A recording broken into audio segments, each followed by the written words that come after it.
महंगा हो गया और हर महीने महंगा हो रहा है। जो खाने के लिए जिसके पास पैसे नहीं है वो सोना खरीदने जाएगा? सोना महंगा हुआ है या नहीं महंगा हुआ है, उनका जो आया है अभी स्टेटमेंट कि सोना नहीं खरीदो। जो खाना नहीं खा पा रहा है वो सोना कहाँ से खरीदेगा? सही पकड़े हैं। और जो विदेश भ्रमण जा रहे हैं उनके लिए सोना खरीदने का, वो लोग तो बिस्किट खरीदते हैं, ईंट खरीदते हैं, वो लोग ज्वेलरी खरीद के क्या करेंगे? मोदी की कुछ सोच ही अलग है। और जो नीट परीक्षा वाली बात आपने की है, वो बच्चों के भविष्य के साथ सिर्फ खिलवाड़ है।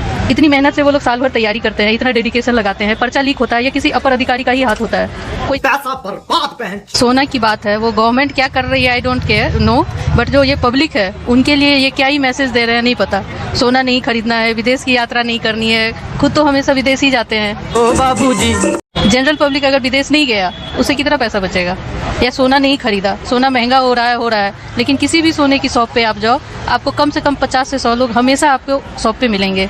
तो प्राइस बढ़े ना बढ़े, घटे ना घटे, उससे जनरल पब्लिक को नहीं मतलब है। पिस रहा है यहाँ मिडिल क्लास फैमिली, जो सही पकड़े हैं। अपर क्लास फैमिली है, वो सोना खरीद रही है, वो विदेश भ्रमण कर रही है, वो महंगी गाड़ियाँ खरीद रही है, उस पर महंगाई का कोई जोर नहीं है। लेकिन जो लोअर मिडिल क्लास है और मिडिल क्लास है वो लोग पिस रहे हैं। माइला आज के डेट में आप राशन खरीदने जाओ, सब कुछ महंगा हो गया और हर महीने महंगा हो रहा है। जो खाने के लिए जिसके पास पैसे नहीं है वो सोना खरीदने जाएगा? सोना महंगा हुआ है या नहीं महंगा हुआ है, उनका जो आया है अभी स्टेटमेंट कि सोना नहीं खरीदो। जो खाना नहीं खा पा रहा है वो सोना कहाँ से खरीदेगा? और जो विदेश भ्रमण जा रहे हैं उनके लिए सोना खरीदने का, वो लोग तो बिस्किट खरीदते हैं, ईंट खरीदते हैं, वो लोग ज्वेलरी खरीद के क्या करेंगे? और जो नीट परीक्षा वाली बात आपने की है, वो बच्चों के भविष्य के साथ सिर्फ खिलवाड़ है। समझ रहे हो ना? इतनी मेहनत से वो लोग साल भर तैयारी करते हैं, इतना डेडिकेशन लगाते हैं, पर्चा लीक होता है या किसी अपर अधिकारी का ही हाथ होता है। कोई स्टूडेंट तो नहीं जाता है पर्चा लीक करने के लिए, लेकिन भविष्य के साथ खिलवाड़ किसका हो रहा है? बच्चों का। वो पूरे साल मेहनत कर रहे हैं, डेडिकेशन के साथ मेहनत कर रहे हैं, दिन रात मेहनत कर रहे हैं। और एक एक जो मिडिल क्लास फैमिली के बच्चे हैं, उनके माँ बाप उनको किस बेस पे जाके पढ़ाई करवा रहे हैं? जो मेडिकल क्लासेज या कोचिंग है बहुत एक्सपेंसिव है आज के डेट में। किसी के अगर 2 बच्चे हैं तो उन पेरेंट्स को पता है कि हम अपने बच्चों को किस हिसाब से पढ़वा रहे हैं। और पता नहीं उनका वो साल बर्बाद हुआ, उनका वो पैसा बर्बाद हुआ, बच्चों की मेहनत बर्बाद हुई। उस सब से गवर्नमेंट को कोई लेना देना नहीं है। वो पेट्रोल, डीजल, गैस, सोना इसी में उलझे हुए हैं। जो हमारा भविष्य है, जो हमारे बच्चे हैं, उन पे कोई ध्यान नहीं है। प्रोटेस्ट करने जाते हैं, उनको लाठियां खानी पड़ रही है, नौकरी का कहीं आता पता नहीं है। और ये छोटे बच्चों के तो भविष्य के साथ पूरा खिलवाड़ हुआ है। अभी नीट की जिस दिन परीक्षा हुई थी, इतना स्ट्रिक्ट उस दिन मैंने न्यूज़ में ही देखा था, उन लोगों की चेकिंग थी कि शूज, स्लीपर सब खुलवा के अंदर लेके जा रहे थे। इस सब का क्या मतलब है? अरे बाप रे, ये तो धोती खोल रहा है। जब पर्चा लीक हो गया तो आपने तो नॉर्मल जो बच्चे हैं उनको आपने परेशान किया है। एग्जामिनेशन सेंटर जाने के लिए इतने उसमें नॉर्म एंड कंडीशन लगे हुए थे, बहुत सारे बच्चों अपने एग्जाम नहीं दे पाए। तो आप उनको डिमोटिवेट कर रहे हो, मोटिवेट नहीं कर रहे हो आप उनको। और उसके बाद वो इतनी डेडिकेशन के साथ जिन्होंने एग्जाम दिया है, उसका नतीजा क्या निकला? Exam cancel. अब उसका मेंटल स्टेट आप सोचो उन बच्चों का, उन पेरेंट्स का, कि अब हम फिर से कैसे उनको नए सिरे से फिर से खड़ा करेंगे। तेरी भी जली ना। क्योंकि डिमोटिवेट सारे बच्चे हुए हैं, पूरे साल भर की मेहनत सबकी बर्बाद हुई है। आप क्या मानती है मैडम? मेरे ख्याल से गवर्नमेंट को इस पे ध्यान देना चाहिए। ये इतनी छोटी सी बात नहीं है जिसको हल्के में ये जो शिक्षा है और ये जो नहीं, अभी और सुनिए, परीक्षाएं हैं, हमें लगता है कि किसी भी गवर्नमेंट की और नेताओं की भी, इनके प्रायोरिटी में ये सबसे नीचे आता है। अगर ये ऊपर आता तो ये हालत कैसे होती? उनको गवर्नमेंट, आप इतने बड़े बड़े चुनाव करा ले जा रहे हैं। आपको याद होगा 2021 में पश्चिम बंगाल का ही चुनाव हो रहा था और ये राज्यों के हो रहे थे।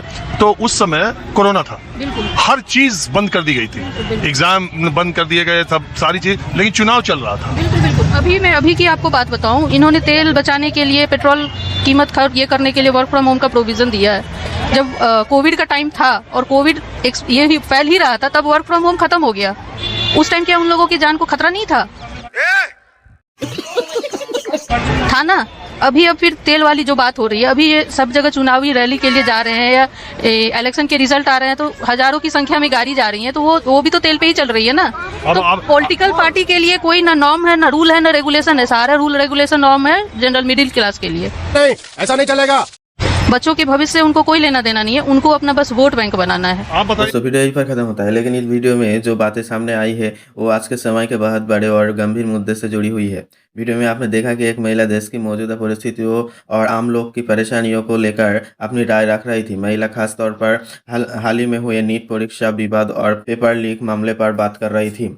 उनका कहना था कि लाखों छात्रों ने दिन रात मेहनत करके परीक्षा की तैयारी की, लेकिन पेपर लीक जैसे घटनाओं ने कई बच्चे कई बच्चों के सपने और भविष्य पर बड़ा असर डाला। कई परिवारों ने अपनी बच्चे की पढ़ाई के लिए पैसे खर्च किए, उम्मीद लगाई, लेकिन जब ऐसी खबरें सामने आती है तो छात्रों और उनके माता पिता दोनों का भरोसा टूट जाता है। महिला का कहना था कि आम जनता इन मुद्दे को लेकर परेशान है, लेकिन नेताओं और बड़ी पार्टियों का पूरा ध्यान सिर्फ राजनीति और वोट बैंक पर दिखाई देता है। जनता महंगाई, बेकारी, शिक्षा और भविष्य की चिंता कर रही है, जबकि राजनीतिक बहस अक्सर असली मुद्दे से दूर चली जाती है। इसके अलावा महिला ने प्रधानमंत्री नरेंद्र मोदी जी के उस बयान का भी जिक्र किया है जिसमें उन्होंने लोगों को आर्थिक हालात को देखते हुए सबसे से खर्च करने और जरूरत के हिसाब से खरीदारी करने की सलाह दी थी।